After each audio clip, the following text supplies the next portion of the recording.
Latest news updates కోసం ఇప్పుడే download చేసుకోండి media effects app. Welcome to political BTS.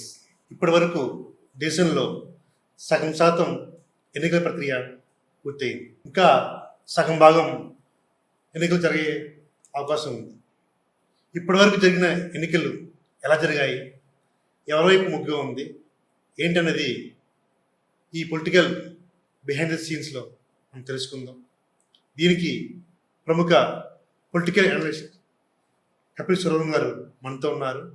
ఆయనతోనే ప్రస్తుత రాజకీయ పరిస్థితి కోసం అడిగి తెలుసుకుందాం. నమస్తే సార్.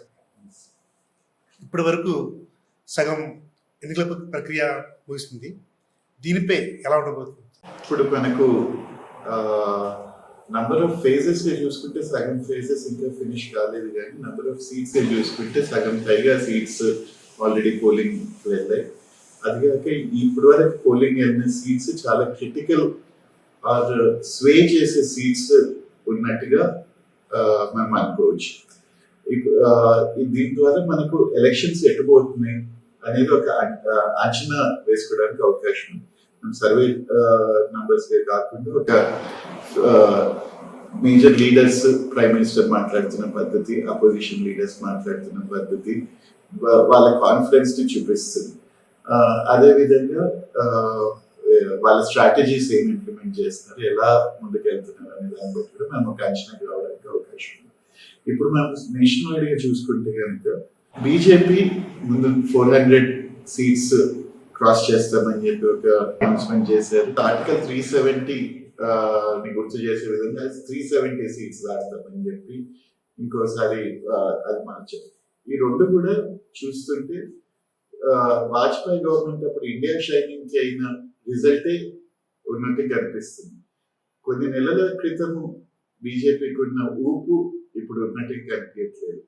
లాస్ట్ ఎలక్షన్స్ లో 2014 లో ఒక కంప్లీట్ మోడీ వేవ్ ఉన్న పరిస్థితి చూసాం. 2019 లో ఇంకా స్ట్రాంగ్ అయిన పరిస్థితి చూసాం. ఇప్పుడు ఓటింగ్ పర్సెంటేజ్ గా చూస్తే కూడా ఓటింగ్ పర్సెంటేజ్ ఎప్పుడు ఎక్కువ ఉంటుంది అంటే గవర్నమెంట్ ని ఎట్టి పరిస్థితుల్లో గెలిపించాలి, గవర్నమెంట్ బాగా చేసింది అనే ఫీలింగ్ ఉన్నప్పుడు ఎక్కువ మంది బయటకు వచ్చి ఓటేస్తారు. లేదా ఈ గవర్నమెంట్ ఎట్టి పరిస్థితుల్లో ఓడించాలి అనే ఫీలింగ్ ఉన్నప్పుడైనా ఎక్కువ మంది బయటకు వచ్చి ఓటేస్తారు. కానీ ఇప్పటి వరకు పోలింగ్ యావరేజ్ గా ఉంది. అంటే గవర్నమెంట్ మీద పెద్ద ఫేవరబుల్ గా లేకపోయినా పెద్ద నెగటివ్ గా లేదు అనేది ఓటర్ లో ఉన్న ట్రెండ్ గా కనిపిస్తుంది. గవర్నమెంట్ మీద వ్యతిరేకత పెంచడానికి ఎన్నో ఇష్యూస్ ఉన్నాయి, కానీ కాంగ్రెస్ దాన్ని క్యాపిటలైజ్ చేసుకోలేదని చెప్పి అనొచ్చు.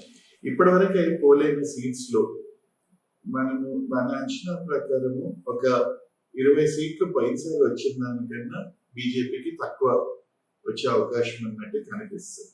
ఓవరాల్ గా చూసుకుంటే ఇప్పుడు బీజేపీ 220 to 240 సీట్స్ గెలిచే అవకాశం కనిపిస్తుంది. ఎన్డీఏ అలైన్స్ తో కలిపి ఇంకో 20-30 సీట్లు ఎన్డీఏ అలైన్స్ కి వస్తే దగ్గరికి వస్తుంది. కాబట్టి బిజు జనతా దళ్, వైఎస్ఆర్సిపి, బిఆర్ఎస్ ఇలాంటి పార్టీలు ఎన్డీఏలో ఉండకుండా ముందు నుంచి కూడా లాస్ట్ 2 టర్మ్స్ లో కూడా ఎన్డీఏకి బయట నుంచి సపోర్ట్ చేసిన పార్టీలు కీలకంగా అయ్యే అవకాశంగా కనిపిస్తుంది. ఈ పార్టీలను కూడా కలుపుకొని మ్యాజిక్ ఫిగర్ దాటే అవకాశం ఉన్నట్టుగా కనిపిస్తుంది. దీనికి ఇంకో రిఫ్లెక్షన్ ఏంటంటే బీజేడీతో అలయన్స్ పెట్టుకోవడానికి ప్రయత్నం చేశారు, సీట్ షేరింగ్ లో ఫెయిల్ అయింది. అదేవిధంగా తెలంగాణలో బిఆర్ఎస్, బీజేపీ, కాంగ్రెస్ ఈ 3 ట్రయాంగులర్ కంటెస్ట్ ఉన్న సిచ్యువేషన్ మనం చూస్తున్నాం.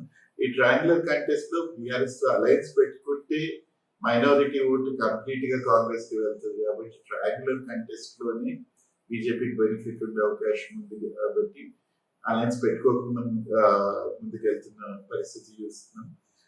ఆంధ్రప్రదేశ్ లో కూడా మనం చూస్తే కనుక టీడీపీ జనసేనతో అలయన్స్ పెట్టుకున్నప్పటికీ వైఎస్ఆర్సీపీ మీద పెద్ద అటాక్ లేదు.